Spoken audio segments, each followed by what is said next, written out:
trained Kim Kardashian. Working with her firsthand, I understood like the dedication that she has in all aspects of her life. And I don't know how sometimes she handles it all to actually fit in working out, and not just fit it in, but make it a priority. She never changes the workout times, or she never.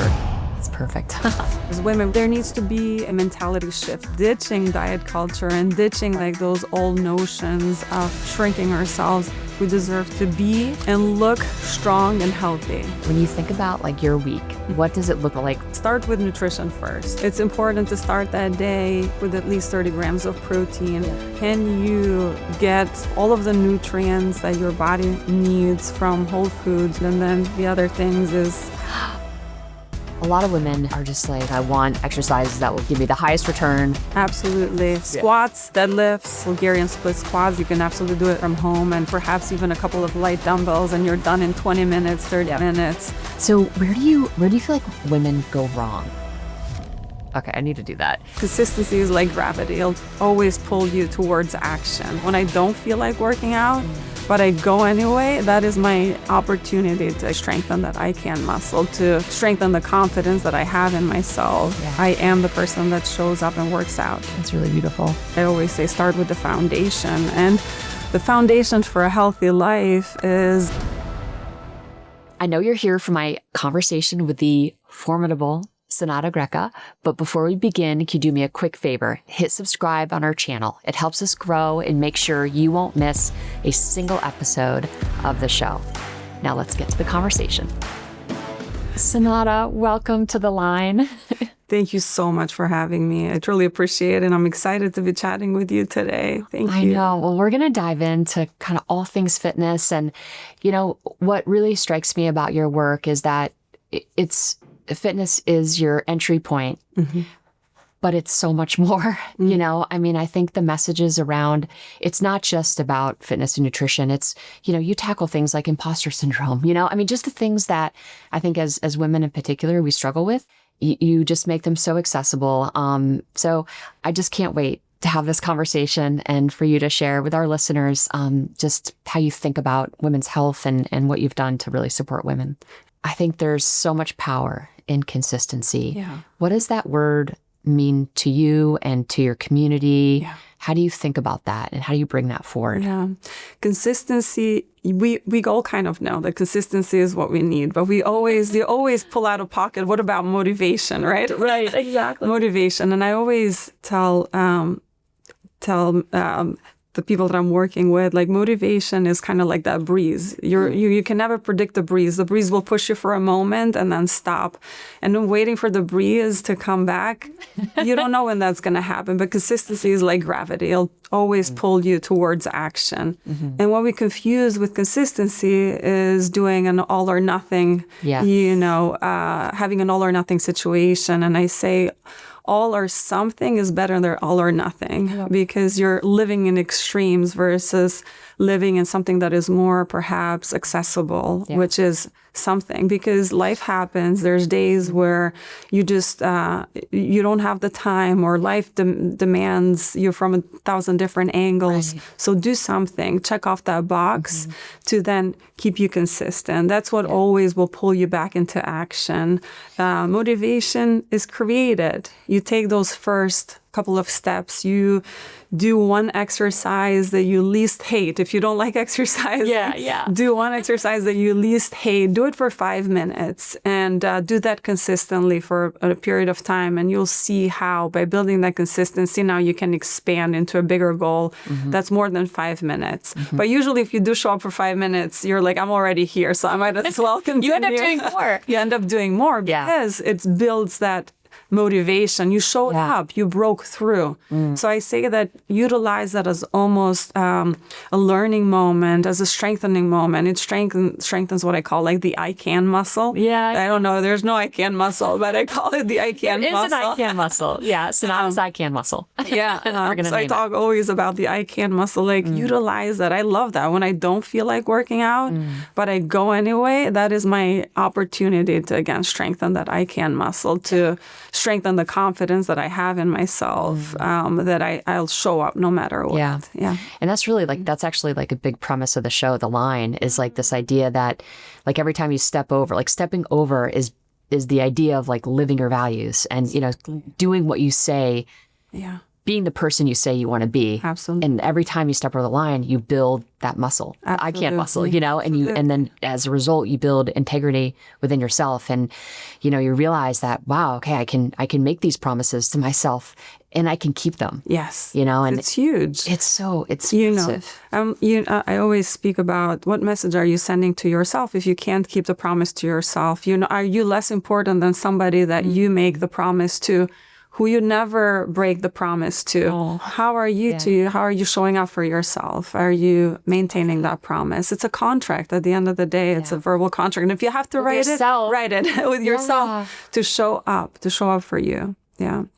So for individuals who are really busy, you say just start and just do any amount. Absolutely. Because you can see just pretty good effects, like just 10 minutes a day. Mm-hmm. I think the other concept that I think is important, and I forget where I heard you say this, but just, having, kettlebells and dumbbells and resistance band just kind of sprinkled around your house and like exercise snacks. I love that. It's like the new term. I know. Nowadays. I love it. And it's actually, it has some good data behind it, that it really does help at the very least with that consistency. It has some cardiovascular health aspects, because cardiovascular benefits as well. Glucose control. Exactly. Yep. But also to create that consistency. And it's shown to have like one of the highest consistency, the highest habit forming when you're doing these exercise snacks that are like actually less than 5 minutes. You've done, a couple of times a day for 2 to 3 times a week. Yep. Just having, picking up those weights and doing some squats, and then perhaps later in the day doing some push-ups or rows or deadlifts or something that, again, is are those big exercises, right, that really pack a punch. It's almost taking like, you offer, with your workouts, like just a menu of options, and you can almost be like, all right, I'm going to do goblet squats in the morning, and then I'm, and then late morning I'm going to do push-ups, and mid-morning, you kind of just like can stretch it across the day, in between stuff. Break down that program that you have for the day. If 30 minutes, 45 minutes seems like it's insurmountable, like a huge task, break it into 10 minutes throughout the day, 15 minutes throughout the day. And that all of a sudden, or 5 minutes, at different times a day. And, like you said, like make the environment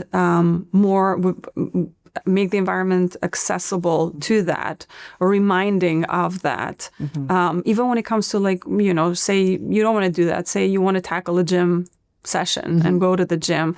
Wear your gym clothes first thing in the morning. Yeah. I've had people sleep with their gym clothes. Like the more friction points that you remove, the more decisions that you have already pre-made, the more able you are to stick to the plan and to stay consistent. And since we're going into that, how do we build that consistency? How do we build that habit?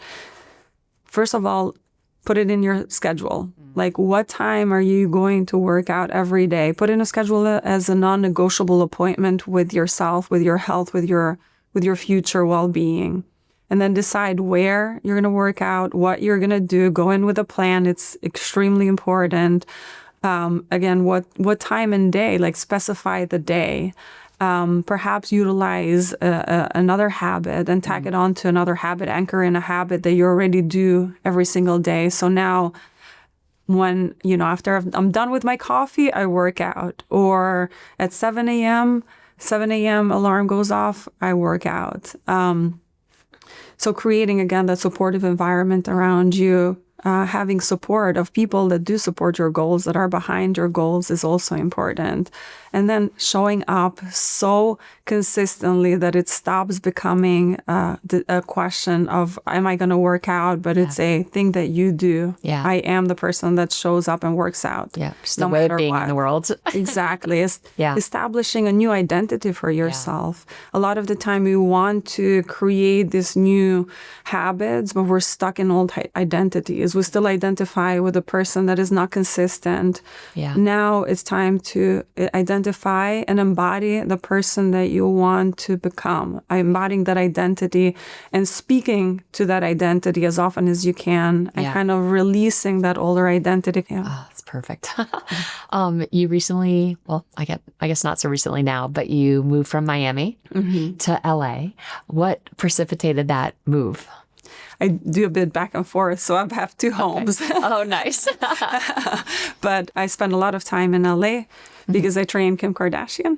And that was a call out of the blue that I had to verify 3 ways till Sunday to prove that it was like really Kim reaching out to me.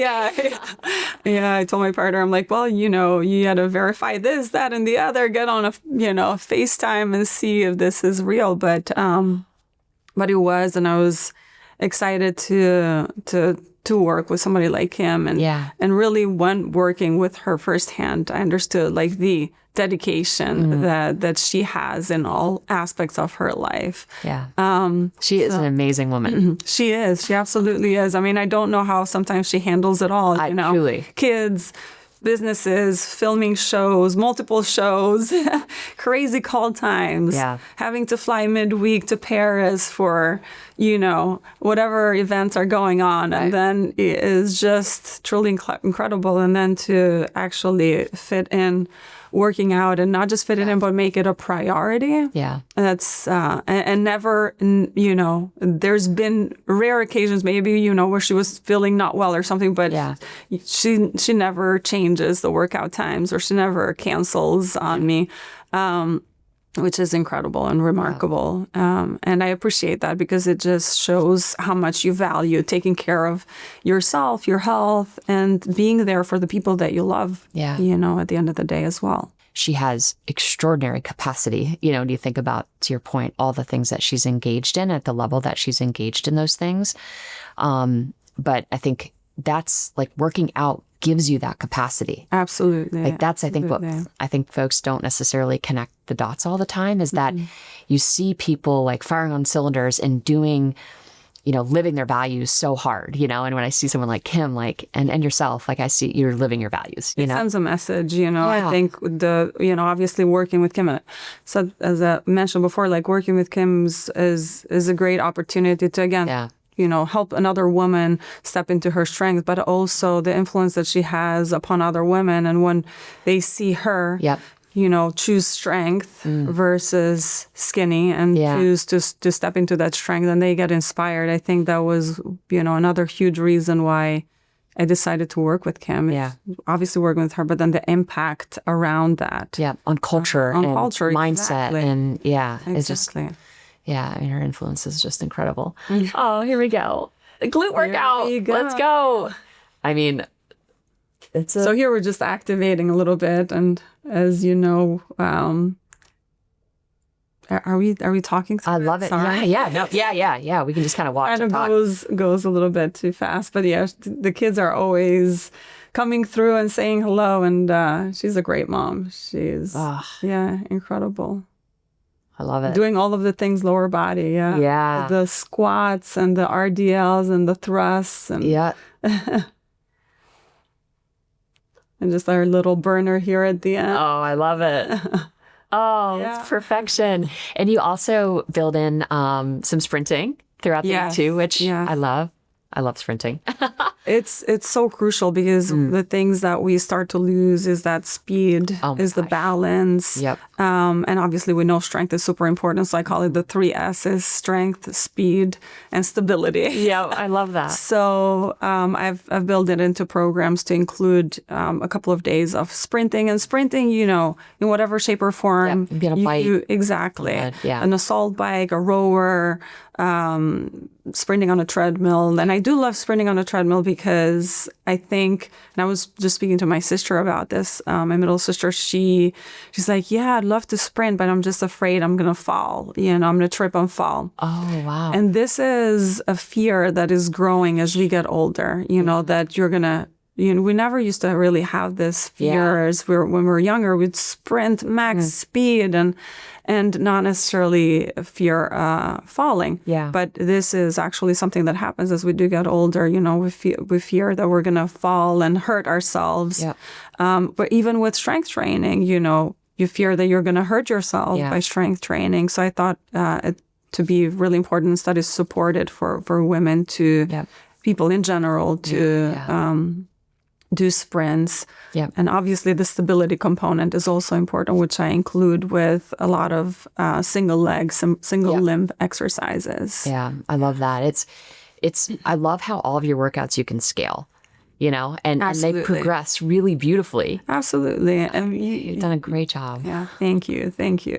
I mean, you can always utilize the basics, like the squats, the RDLs, and it's the not too crazy. It doesn't have to be crazy. It's just, you progress them by adding the weight a little bit more each time. And then, if you want to get fancy, you get fancy, but master the basics at first. Yeah. And then I like to include novelty in the exercise to again, keep that that excitement. Yeah, interesting. Exactly. We as humans, one of our needs is novelty. Yeah. So, I tap into that by, again, instead of utilizing a barbell, we use a dumbbell, or we use a variation of a squat or an RDL. We make it these stands.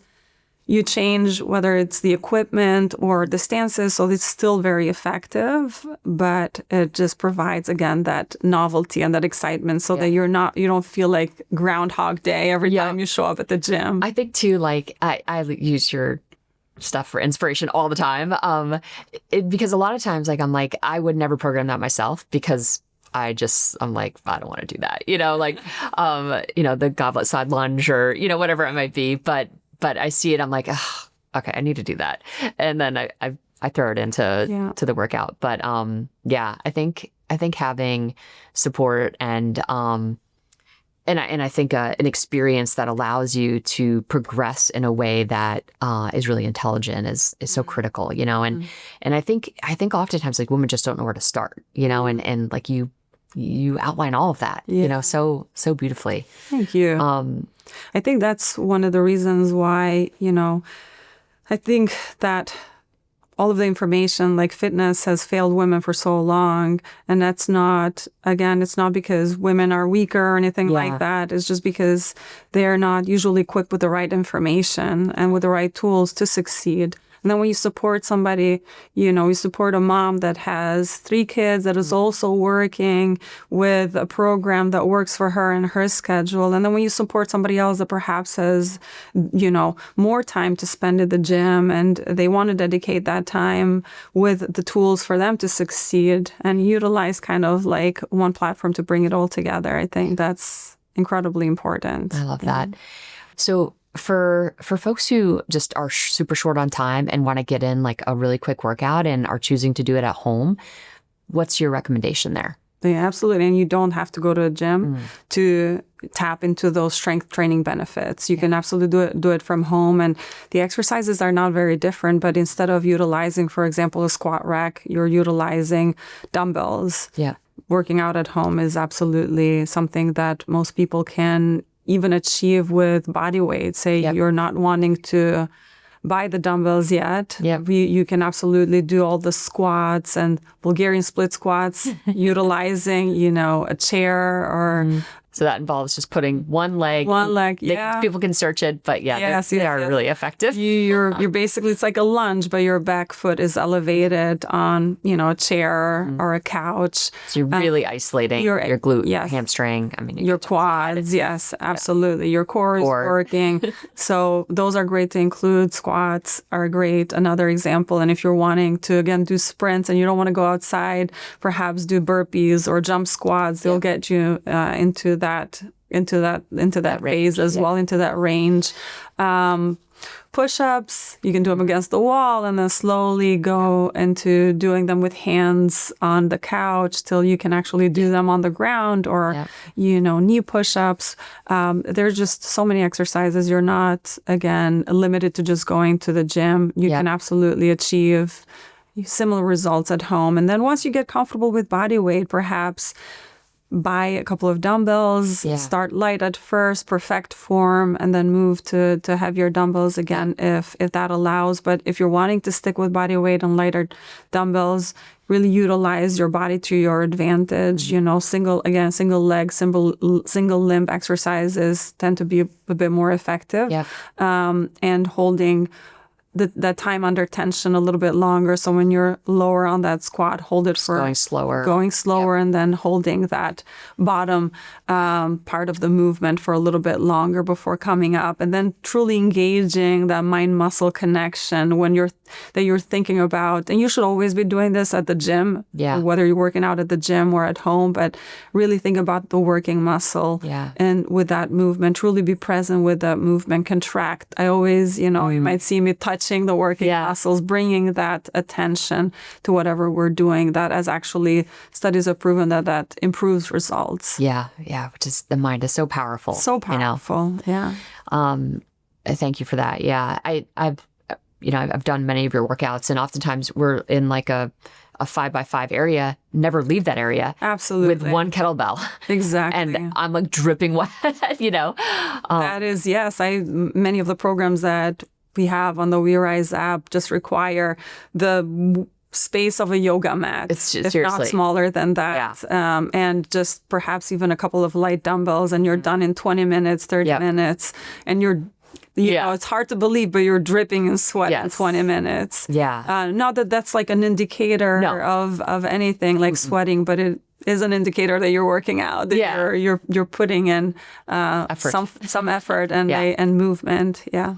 A lot of women are just like, I want exercises that will give me the highest return, that are efficient, that I can kind of come back to, every few days or whatever. Are there any like just staples that you feel like are really, really high ROI? Absolutely. I feel like squats are squats.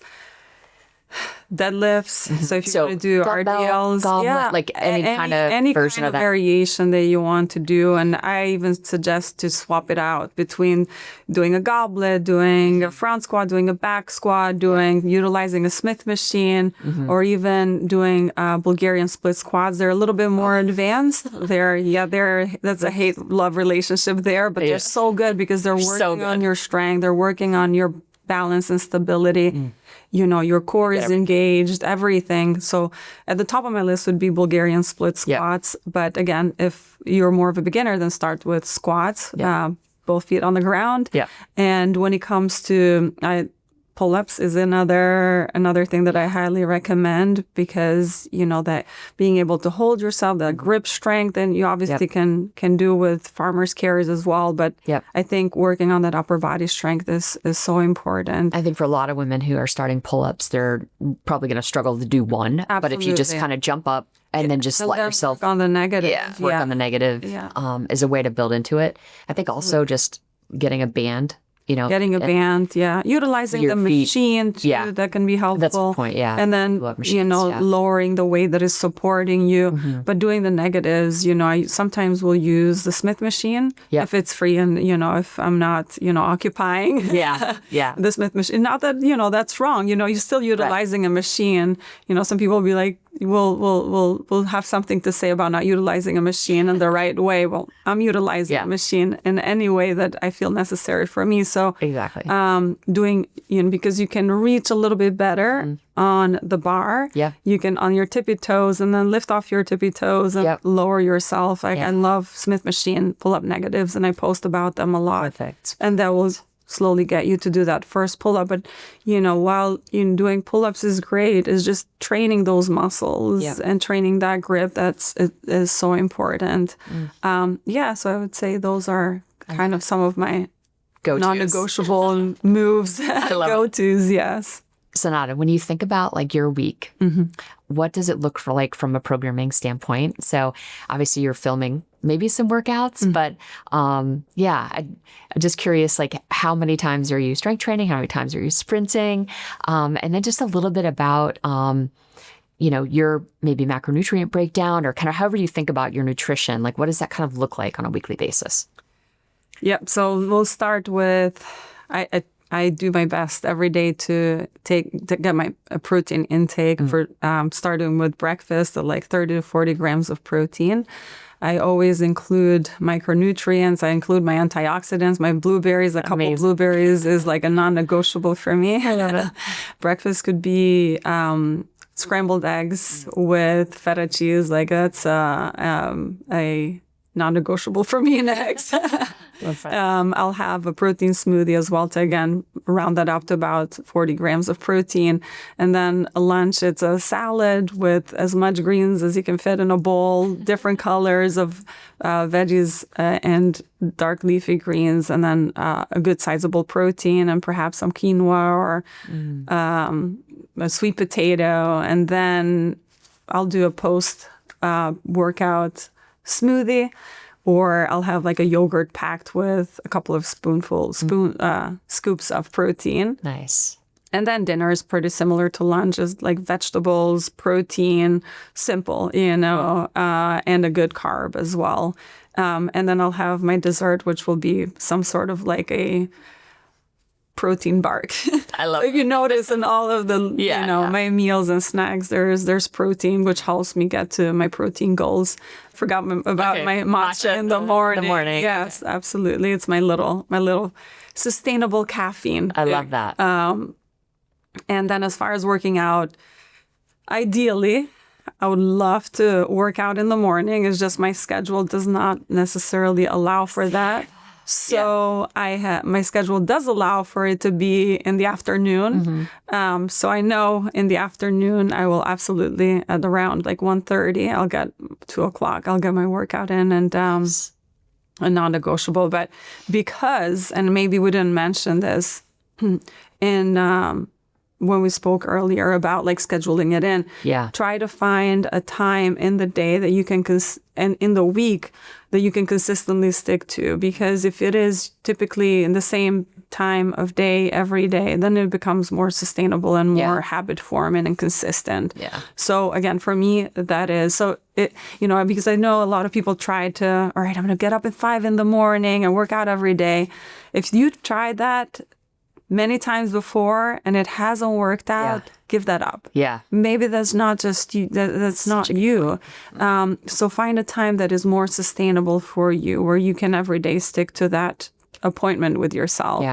And like I said, for me, that's like in the afternoon, 2 p.m. I head to the gym, and I'm usually there between 45 minutes to an hour, maybe max an hour and a half on my lower body days, because I take my time. And when you go heavier, then you need the longer resting times. And at minimum, 4 to 5 days a week. 5 days, sometimes I go 6, which is a little, some people might be saying that I'm overdoing it, but it's all... You go on how your body feels. Exactly. Right? And that's what I teach too. It's, there's no perfect amount of days for you, as long as, you're including that minimum amount of days. For me, that's like, for most people, it should be 3 days of strength training a week. But for me, I have the energy and I have the desire to even do 6 days a week sometimes. But at minimum, like I said, 4 to 5, and I'll do 2 lower body days. And if it's on the minimum side, 2 lower body days and 2 upper body days, where I include abs and sprints. And then if I want to separate sprints on a different day, I'll perhaps do them on Saturday. So it'd be my 6th day where I just strictly do sprints. Nice. Instead of doing them on the 2 days where I do upper body and abs. And I tackle everything, usually upper body. So again, it's as for my goals that, and I feel with a lot of women that I work with and speak to, we're not necessarily trying to, and if that's your goal, that's perfectly fine. But in general, I find that they just want a nicely defined upper body. And that seems to tackle it all, like when I'm doing it that way. I think for women who are really interested in going to the gym, and it might be their very first time, what's your advice in how to kind of step into that new world, like with confidence? Going into a gym is like going to a foreign country. I know. Truly. You don't know what each machine does, especially if you're not familiar with the machines and you're completely new to working out. So it could be intimidating, and I validate that. But almost every gym offers tours. Take advantage of that. Don't just, I'll figure it out type of, because it's something that I would definitely do because I'll figure it out. But I think knowing where each piece of equipment is and what it does, and they don't charge for that. That's a free, you don't even have to sign up before they give you a whole tour. And perhaps even taking notes that, the leg extension machine is on the second floor and the squat rack is on the first floor, and the leg extension machine does, it works out your quads, and then, whatever it is, just taking notes. I think the more that you are, you have a plan and you have an understanding of where everything is, the less intimidated you'll feel. And perhaps start with machines if the free weight area seems more intimidating. Because there's such good instructions on the machines in terms of where to set, all the different kind of mechanisms, so you can kind of be and have the right posture during and the right technique. Yeah, exactly. So that's a great place to start. And sometimes, like the dumbbell area has lots of mirrors, and perhaps mirror intimidation is a thing, and everybody's flexing. Perhaps, that's another area that maybe if you're not comfortable, again, starting with the machines can be a great place, or even going into an area, the gym or even the studio. Sometimes they have studios that are not utilized out of, class hours, and utilizing that area to, again, get comfortable with the exercises, perfect form. Till then, you have that confidence that, I know what I'm doing, and now I can step into the wild space that the gym is, into the wild world. But I think, learning where all the machines and the equipment is and what everything does, going in with a plan, and perhaps even going in with a friend to help with that gym anxiety. I think it's so supportive when we have somebody else, and then taking a step further, even filming yourself and filming your form so that you can validate that you're doing things the way that you're supposed to be doing them, with good form, because form is so critical in not injuring ourselves, right? So that will give you that confidence then to perhaps again walk, around and own your space in the gym. I think anybody, I would start with saying that anybody should, because, we're all learners of one thing or another. So, And everyone's been in that spot. Absolutely. At one point or another. Has, And at the end of the day, most people are not looking around, judging you, They're so worried about themselves. They're so worried about themselves and what they're doing and what they think everybody's thinking of them. They're so self-involved, not necessarily in a bad way, but everybody's kind of focused in their own world. So just have to let go of that self-consciousness. Exactly. There's times where I feel like I'm a little intimidated by certain gyms, or like learning gym moves goers, or learning or I'm Senada Greca and I'm supposed to do everything perfect and right. Yeah, exactly. So God forbid that I don't, No. So you have a microscope. Exactly. Yeah. One of the things that in just researching this show, we found that one of the most searched items around kind of health and wellness is, how do I lose belly fat? Yeah. So what's your take on that? I mean, I think it's interesting that it's still searchable, because, I feel like it's spoken so much that we can't spot reduce, like just reducing belly fat is, we can't pick and choose where the fat comes from.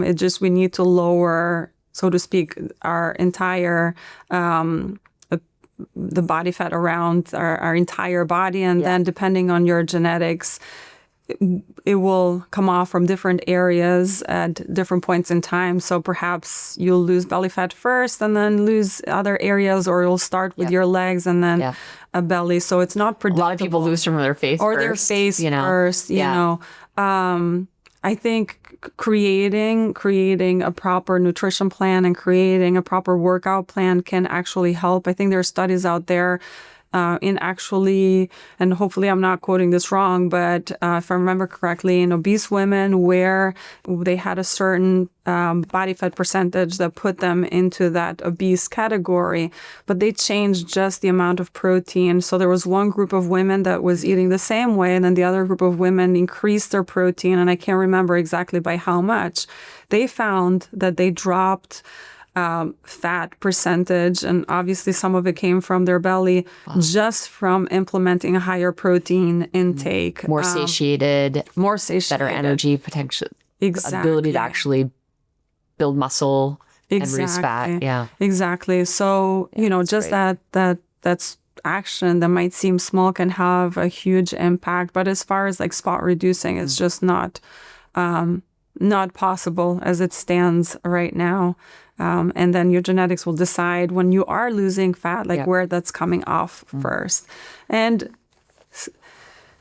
start strength training for reasons that are bigger, I say, than, losing belly fat. And that will eventually come again when you make those decisions that are supportive of your health and longevity. The aesthetics are a byproduct of that. You've probably heard me talk before about stacking habits in your favor, those tiny high-impact routines that compound over time. Well, our sponsor, Bon Charge, has this incredible red light face mask that's officially earned its spot in that category for me. I've been using it every day for about 15 minutes, and the results I've seen have been impressive. My skin feels firmer, and on days when my system's under pressure from stress or traveling, this face mask makes me feel like I'm still looking after myself. It's a non-invasive tool that uses red and near-infrared light to penetrate deep into the skin, stimulating collagen production and cellular repair, which is why it's been gaining so much traction in research and with performance-focused professionals. And it's cordless, so I can use it without disrupting my day. For me, using a product like this is about building recovery into everything that I do. Try it yourself by visiting bonecharge.com/Kristen and use code Kristen for 15% off. This discount applies site-wide. You'll also get free shipping and a 1-year warranty.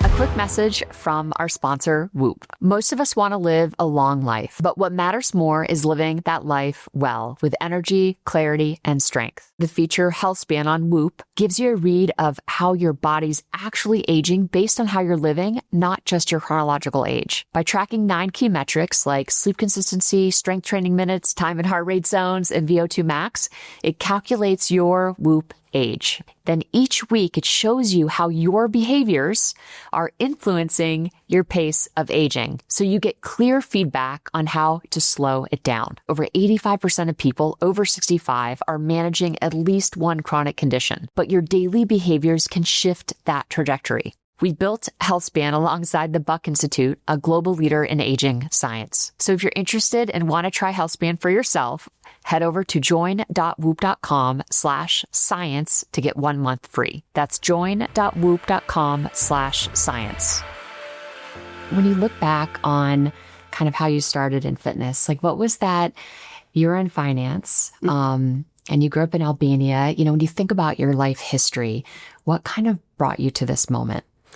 I've always been a very active child. When I came to the United States, I think there was such an abundance of food, and I was transitioning to a woman. I was 15, so things were changing. And, perhaps there was other stressors in life, coming to a new country, perhaps being bullied. So I started to utilize fitness and working out as a form of punishment. So that was kind of the first foray into, you were bullied? I was, for being different, for wearing different clothes, for having an accent, and for not speaking proper English, perhaps. So there was a bit of that in high school. And, developing perhaps an eating disorder was a coping mechanism to deal with all of that noise. And I'm sure there's also deep-rooted traumas there, perhaps, not feeling like good enough, like you're enough. So now you have to control whatever you think that are controllable, the controllables around your existence. And that was one thing that I tried to tightly control, was the nutrition or lack of it at the time, and then working out incessantly. So initially it wasn't quite, even though I loved being active, I loved sports, the first initial foray into like really working out with intention was for reasons of diminishing myself and shrinking myself and trying to look like the magazines. So that's exhausting. It's exhausting. It's exhausting, and it's not a happy way of living. Yeah. It fed into pre-existing conditions of like depression and anxiety. It all kind of came at the same time. Yeah. One fueled the other. So there was a lot that was happening there, but eventually, with the help of teachers and self-help, because I realized that something wasn't working, something was not right, that this is not a way to live, to constantly think about food and then constantly think about how to eradicate whatever little calories you're having. So with the help of a primary care physician, she was, I believe, in her 50s, she was running marathons every, quarter or every other month, like something incredible. Yeah. She's like, utilize this as a way to help you mentally, because I was struggling with depression and anxiety. Reframed exercise, exactly. So utilize as a tool to combat anxiety and depression. And now we have studies that prove that working out actually helps with that. Just even 25 minutes 2 times a week. Exactly. Just shift mental health. Exactly. In some cases, better than, pharmaceuticals or just therapy alone, which I'm never, against doing any of those if they're absolutely necessary. But I always say start with the foundation. And the foundation for everything, for a healthy life and longevity is nutrition, is working out, it's sleep. Like have those 3 covered, and then you're 99% there. Yeah, you have all the basics. Exactly. You have that base, the foundation of everything. So that was kind of like the health switch, where now I was, running to feel mentally stronger and not diminishing myself. And running was all great. I did marathons, which I was super happy, but I truly didn't step into that strength. There's still moments of like overeating the night before, binging, and then utilizing running. So there were still those behaviors. Those behaviors were still there that needed to be tackled. But since I started strength training, now it's been 10 years plus, that shifted. And there wasn't a chase of trying to stay really like chasing the skinny, but chasing the strong and feeding the strong and feeding that health and longevity. Knowing what that did for me, for my health, mental and physical, I decided that I wanted to share that with as many people as would listen to me.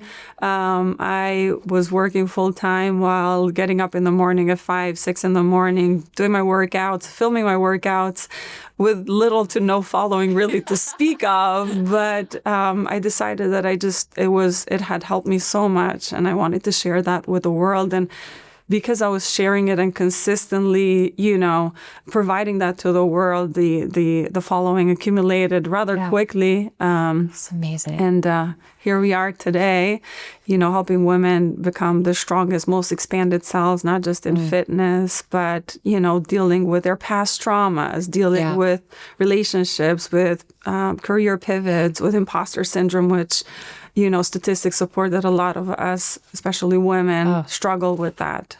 Yes.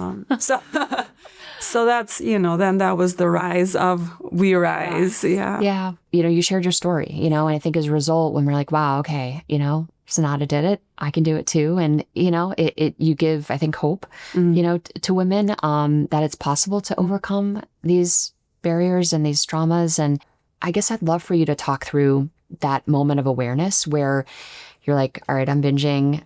How did you stop? Or, what was that evolution out of the binge cycle? Because I feel like a lot of people can identify with that. Yeah. It's such a powerful coping mechanism, frankly, but obviously really counterproductive. Yeah, absolutely.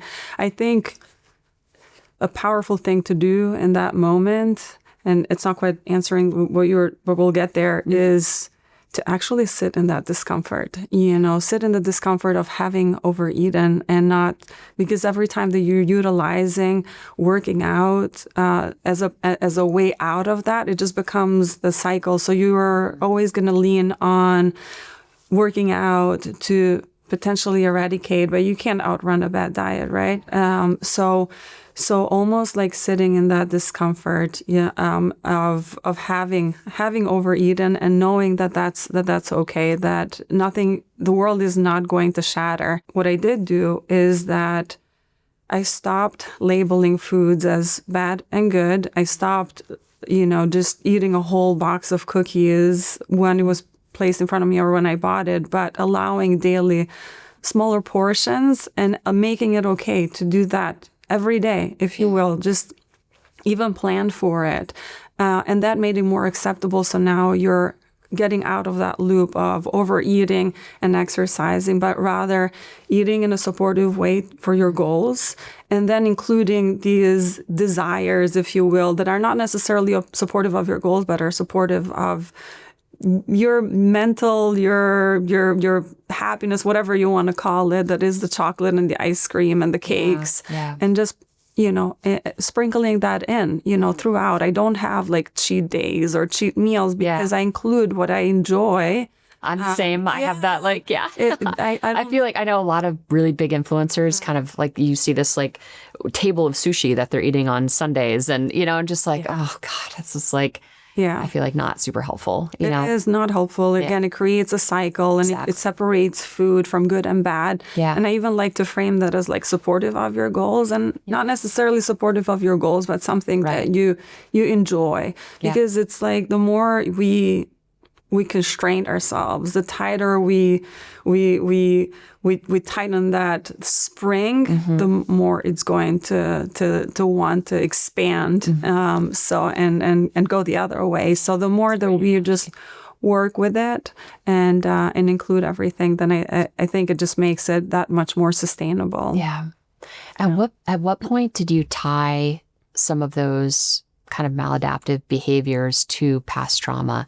Because I feel like sometimes, I think for someone listening and can identify with some of these patterns of behavior that they know are like not serving them, but maybe haven't tied it back to, there's some unaddressed trauma. Absolutely. How did you connect those dots? A lot of self-work. I did, work with therapists, but I think a lot of it came from really looking at my past, and it was, journaling was super helpful to kind of like really put those thoughts into paper and kind of do a past looking of your timeline and what perhaps might have caused this. And for me, it was, I've spoken about this before, and I love my parents. I love my mom, and we lived in a communist country where she suffered the firsthand consequences of, even though she was the best in class, she wasn't awarded the path of schooling that she would have liked because a male was placed in front of her that didn't even have the grades that she had. So she always pushed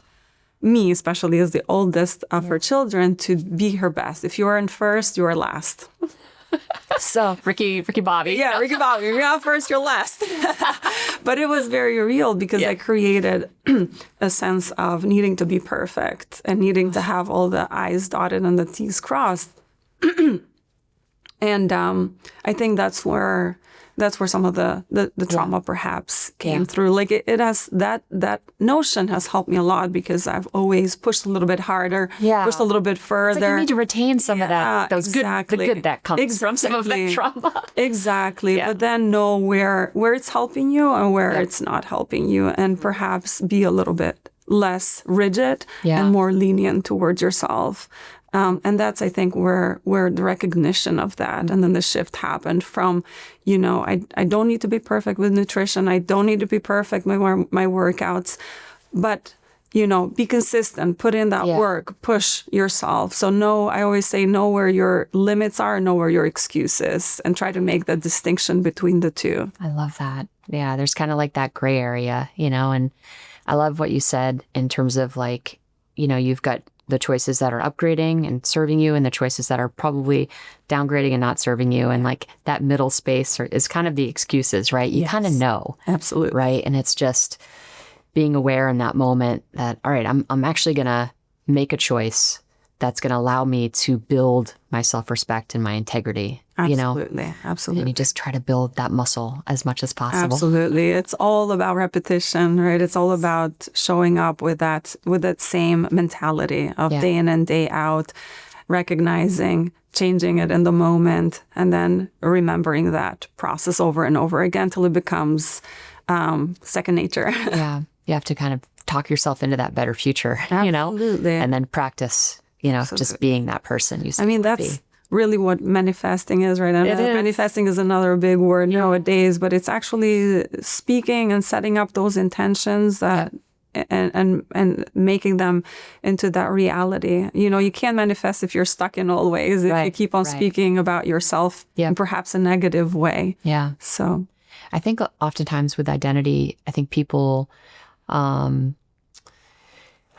think it's less about the individual. It's more about the people around them, that keep them stuck sometimes, and you kind of have to like really, I think, fight that and overcome it, so you can get to that version of yourself that you really aspire to be. Absolutely. Yeah. I know exactly what you're saying. A lot of the time, I think people, because they have developed this identity around them and people know them as X, Y, and Z. And now how are people around I'm the girl them? who eats the whole pizza. Yes, exactly. The girl who parties all night. Right. Yeah. So now you feel like you're going to let other people down, or people are going to, and perhaps they even say it like, oh, suddenly you're like this changed person. Oh, now you're going to work out every day when you just started a program and you dropped it. And, perhaps quieting whether those are they're said to oneself, or coming from somebody else, quieting those, or not necessarily associating with people that are going to put you down, that are going to put this new identity that you want to step into.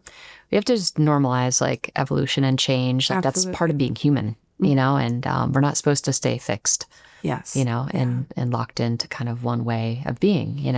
Yeah, absolutely. I was just sharing this. So many amazing things come up with a group of women that I speak to weekly from the We Rise app. That, coming from a country like Albania, you were not kind of really supposed to smile and laugh. They even had a saying you had to be stoic, especially for women, because then you were seen as perhaps easy or whatever. Yes, exactly. Yeah. So you had to be stoic and composed. And they used to say, don't laugh too much because you're going to cry. So now that is another part of like the trauma that I've uncovered in myself, that every time, there is this, I'm this stoic person, like I'm not necessarily supposed to like be laughing all the time for no reason, right? So, and that's been a huge identity shift to kind of like realize that voice when I am smiling and laughing, that's saying like, what are you doing? This is not you. And kind of like almost going against that and like harder, and sticking to that. And it's making me emotional, but it's like really embodying that and recognizing that voice is not you. It doesn't define you, and pushing past those perceived limitations or societal limitations or cultural limitations that were placed upon you. Yeah. Yeah, that's really beautiful. Thank you. Yeah.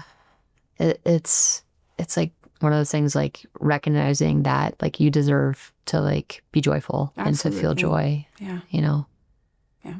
Yeah. And that's like so embedded in DNA, like it's generations, it's just like, all of a sudden, and this is just one thing, but it's many things that people struggle with, right? It's when you're struggling with something that is a generational thing that's perpetuated, and recognize that it's not easy and still, move past it, but recognize that you're and give yourself a pat in the back that you're doing the work to stop that and to take a detour, even if it's a 2-degree shift in the path. Yeah. It's so clear to me why so many women follow you. Thank you. I appreciate that. And thank you for sharing that. You know, I think it's so important, I think, for people to hear that we're all like just trying to figure out how we can live our best life. Yeah. You know, and I think having the courage to like recognize the things inside ourselves that we might be ashamed of or might be holding us back, or, you know, and like not being afraid to confront that, you know, and not all at once, but, you know, I mean, I think this is something you're working through literally right now. Yeah. You know, after years of existing as me, you know. But just recognizing in this moment, you know, this is like the next line you want to step over, you know? And I think that's like so powerful.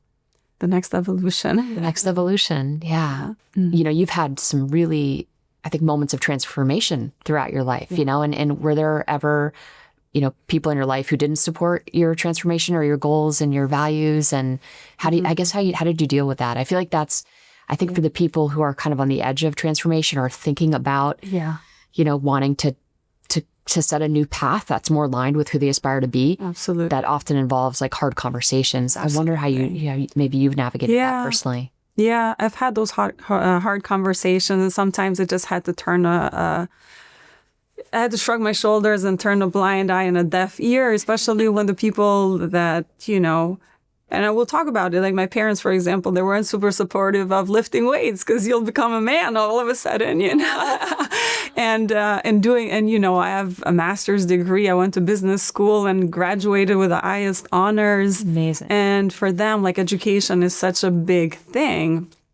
And for me to go away from that, and in the beginning to them, it was just a simple like fitness influencer. Meanwhile, I'm running businesses, you know, so I am absolutely utilizing my degrees. But you know, in those situations, sometimes you're just not going to compel people enough and to make them understand what you're doing. You just have to continue to do what you believe is the right thing for you. But, you know, there's been those situations, for example, even in the app, in the ladies that are in the app, where, you know, the husband will make fun of the wife for working out, or will tell her that, you know, your legs are becoming too big and too muscular. And you know, people have had to have those hard conversations, or even leave people behind, because that is not supportive of your choices, of your becoming, of stepping into your strength. You know, it's not just about looks. Strength is about longevity. Strength is about and protecting your brain. But so it's protecting everything. I don't think there is one single disease state that is not affected positively by working out, and specifically by strength training. And quality muscle tissue. Absolutely. It's just so vital for every human being. Yeah, I mean, there is, I think, you know, different studies will tell you different things, but I think there is an up to like 30%, I think that's for cardiovascular, 30% lower risk of cardiovascular risk, and slightly lower for all-cause mortality, you know, especially for women. And it's higher for women than men. When we're working out, we're lowering all-cause mortality and cardiovascular mortality, which is like the number one killer of women, by more than when men do work out. So it is that much more important for us. Yeah. So yes, I've had to have those hard conversations, and I've had to just move forward and then have people see in the results that I'm achieving. You know, my parents now are the most supportive. They see what I've done. They see how many people I inspire. And trust yourself. I just had to trust myself and just push forward, you know. And there's people that have had to have those hard conversations or leave certain situations because, you know, it was, and you know, it's not just about how the person looks. I think that goes beyond that. So when people recognize, and I'm not telling anybody to leave, you know, but just showing examples of how it truly affected people's lives. If someone is coming between you and your health, that person is not worthy of being in your life. Absolutely. In my opinion. Yeah, absolutely. And it sounds like you probably have gazillions of women reach out with stories like that, you know, where they are stepping into their own power and gaining control of the trajectory of their health. And sometimes that means you got to shed not only outdated versions of yourself, but also, you know, outdated people around you. Right? Absolutely. I mean, the beautiful thing that's come out of so much information, I mean, it has had a lot of, negative impacts, but the beautiful thing is like how much knowledge we now have, around different things, and especially about working out and strength training. So now we're empowered to not shrink ourselves anymore. Yeah. My Rerise group of women, they're ditching diet culture and ditching like those old notions of shrinking ourselves and stepping into that power, into that strength. Yeah. And I think the body of literature around strength training is only going to grow, when we see that it is the answer to the metabolic health crisis, right? Absolutely. And we know that things like Alzheimer's are really a function of, it's almost like a metabolic disease. And we know that, delaying menopause, that our lifestyle matters so much. Yeah. And strength training, I feel like, is just so foundational to all of that. Absolutely. Absolutely. I've been strength training for a very, very long time. I was an athlete, and so it was always part of like my programming, I suppose. And I get bigger, I got bigger when I strength trained, but that was okay. I think I really was super lucky. I was in an environment where strong was good. But that is not the default.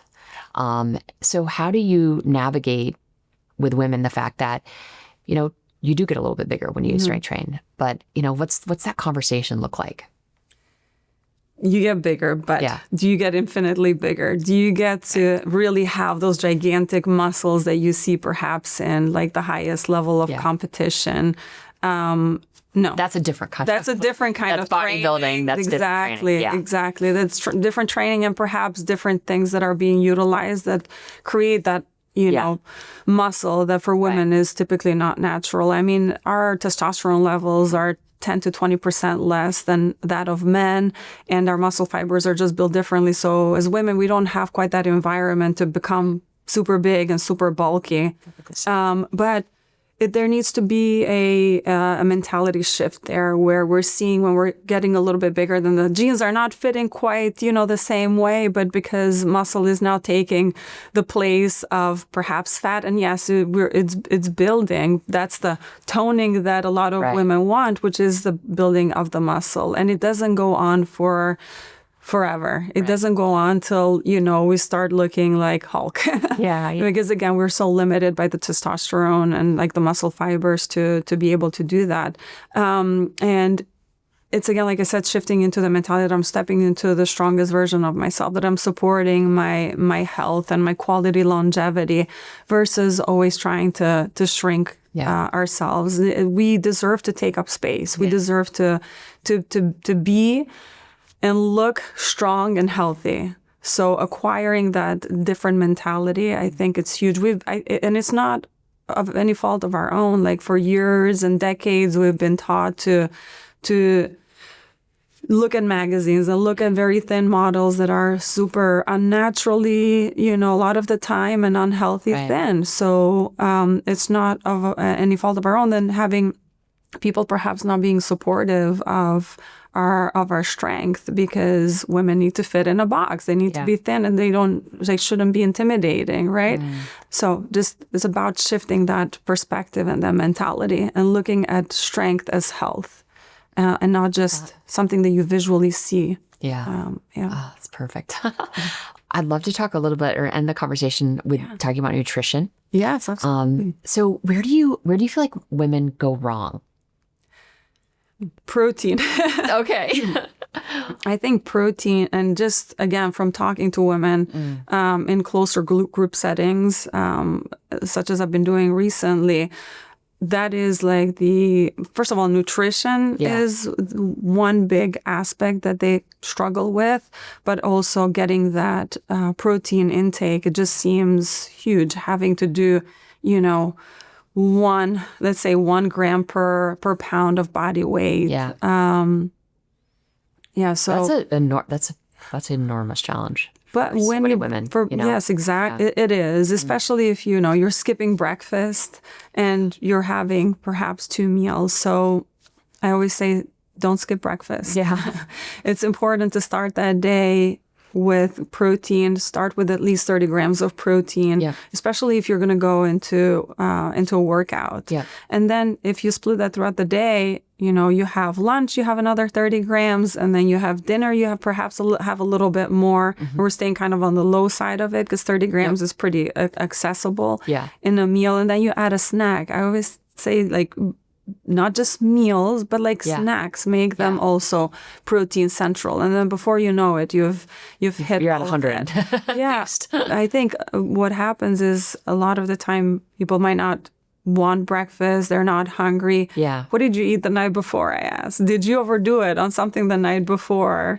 And because if you're overdoing it on the night before, then you're not feeling hungry in the morning, and most likely you're overdoing it not on protein. Yeah. So and I like to say, make your breakfast exciting. Make it something to look forward to. So then the night before you're not overindulging. Like, it's okay to, again, have a scoop of ice cream or have, something that satisfies. I have a sweet tooth. So I'm always looking for, like, I either will have something small or will like make substitutions with some of the recipes that I post, but like make that at breakfast so exciting again, so that you're not overindulging at night. Yeah, we know definitely from the literature that, we want to bias a bulk of our kind of calories earlier in the day. Yes. When we look at just metabolic health in general. And, absolutely. I think especially as you age, like, I think our circadian system becomes more vulnerable and doesn't work as well, frankly. And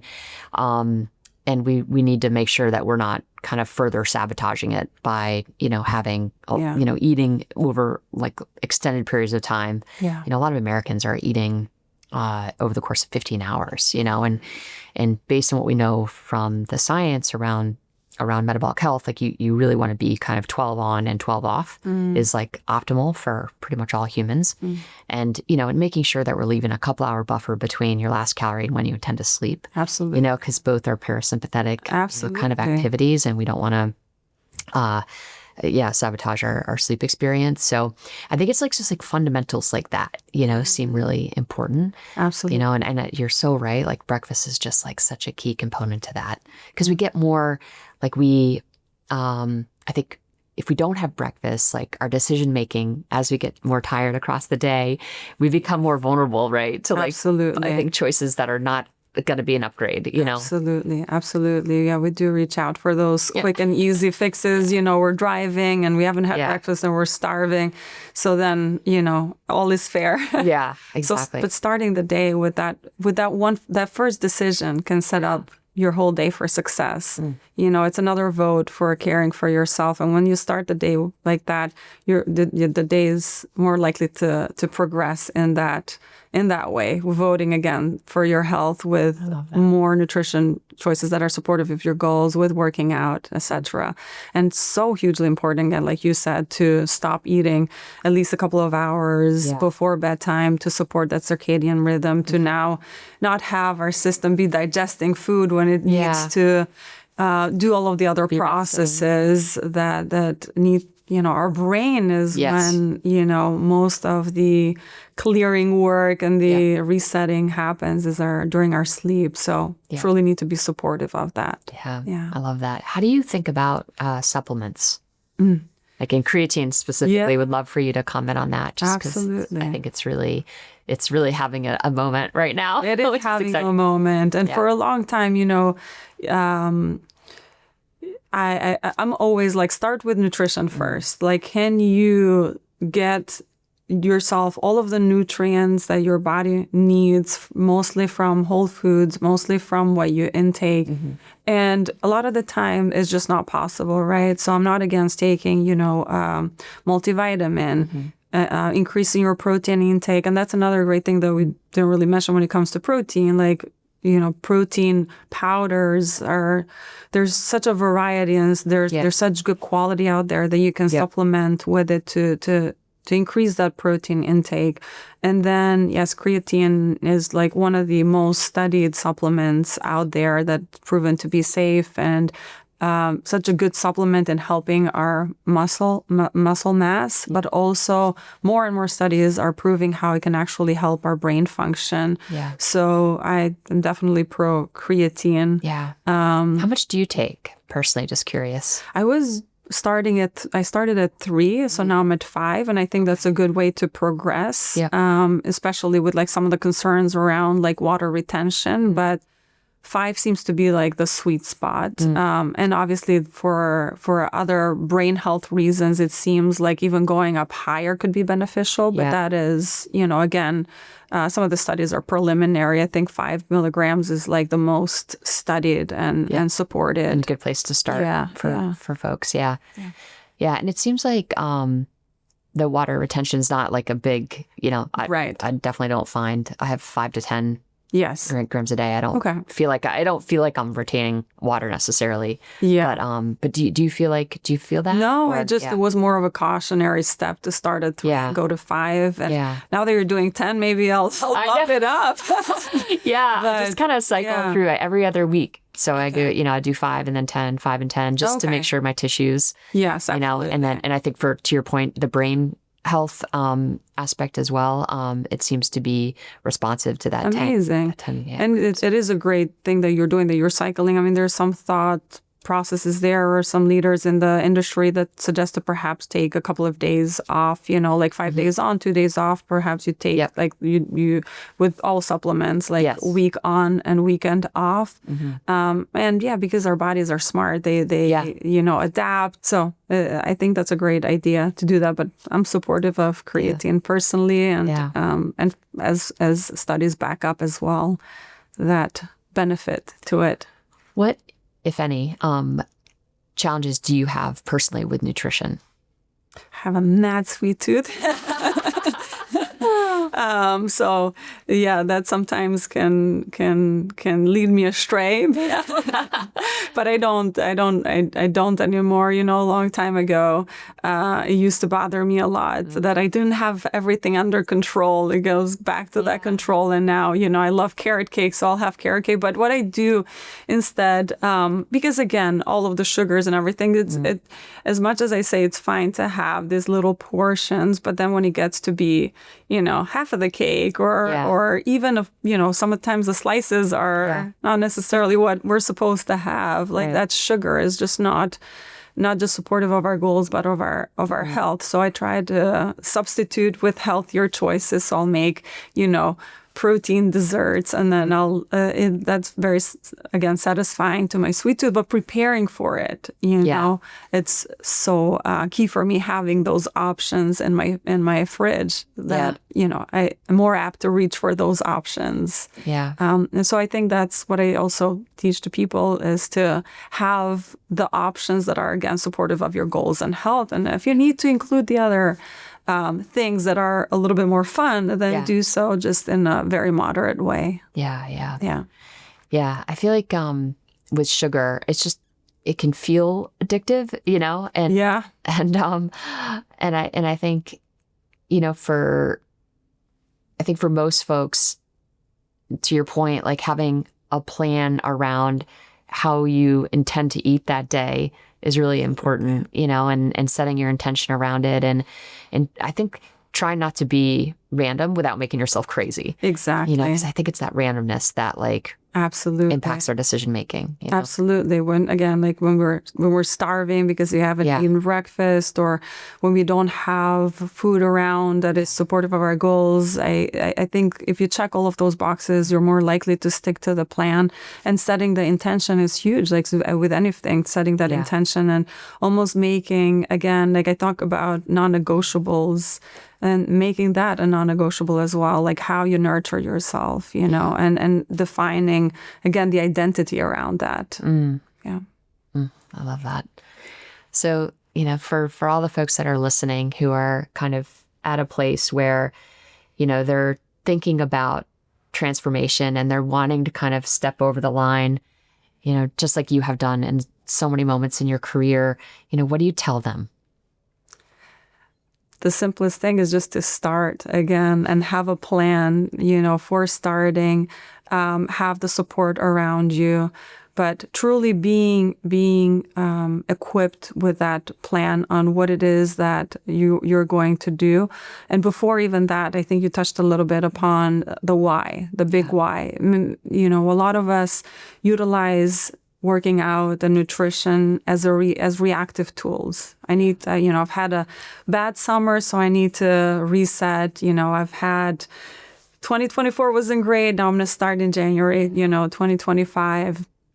Those short-term goals, they're fine to have, but they're not, I find in my experience and of that of many others that I work with, that are not necessarily the things that are sustainable. Yeah. What seems to be sustainable is making your why are you starting to work out? Why are you making any pivots in life like so big and so impactful that it drives you every day without need of motivation? It drives you to take that action for however long that action is.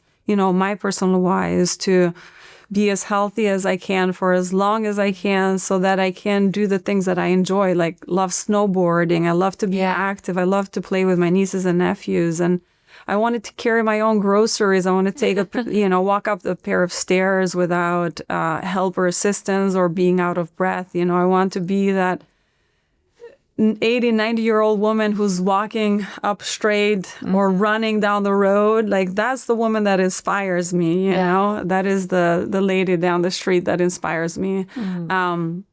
So make that why so big and so relevant to your life that, again, it pulls you into action every time. And so that's kind of like the starting point. And then the other things is having a plan, setting up your space for success, having the reminders around you, knowing where you're going to work out, if that's your goal, what, like we said, what you're going to do, what time, what day, making these appointments, like non-negotiable appointments with yourself and your health. As I said earlier, like, it's very, very clear to me, why you're so successful. And I just thank you for inspiring so many of us.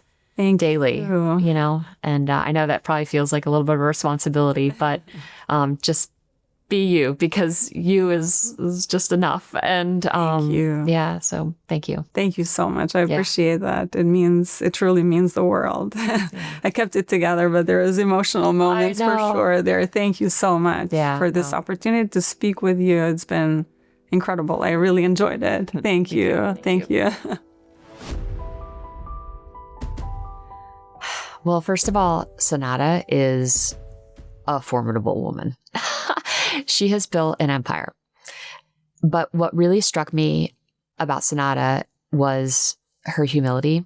Having coached many Olympic level athletes and, worked with many of the most successful athletes in the world. And, I think what underpins that humility is a really disciplined lifestyle. And she's just the kind of human being that practices what she preaches. What I love about Senada is that, you see this beautiful image of she's just a beautiful human, in every way, shape, or form. And that can, I think, feel intimidating, but she's so grounded in the basics.